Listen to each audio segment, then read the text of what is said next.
ನನ್ನ ಪ್ರಿಯ ಭಕ್ತರೇ, ಕ್ರಿಸ್ತನು ನಮ್ಮೊಂದಿಗಿರಲಿ. ಕರ್ತನ ಧ್ವನಿಯು ಸ್ತುತಿಸಲ್ಪಡಲಿ. ನಾನು ಅರುಣ್ ಪಿಯಸ್ ಮಡ್ಕಿ.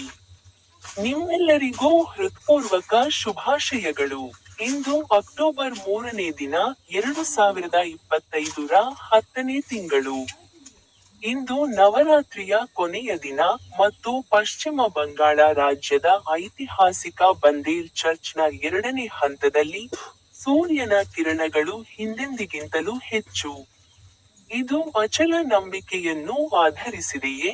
ಅವರು ಬೈಬಲ್ನ ತಮ್ಮ ಒಂದು ವಚನದ ಮೇಲೆ ಮಾತನಾಡಿದರು. 2ನೇ ಕೊರಿಂಥ, ಅಧ್ಯಾಯ 13, ವಚನ 11.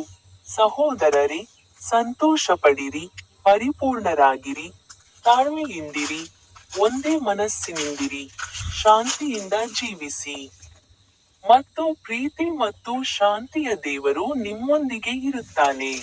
ನಿಮ್ಮೆಲ್ಲರಿಗೂ ಹೃತ್ಪೂರ್ವಕ ಶುಭಾಶಯಗಳು, ಮತ್ತು ನನ್ನ ಯೂಟ್ಯೂಬ್ ಚಾನೆಲ್ನಲ್ಲಿರುವ ಬಟನ್ ಅನ್ನು ಕ್ಲಿಕ್ ಮಾಡಲು ಮರೆಯಬೇಡಿ.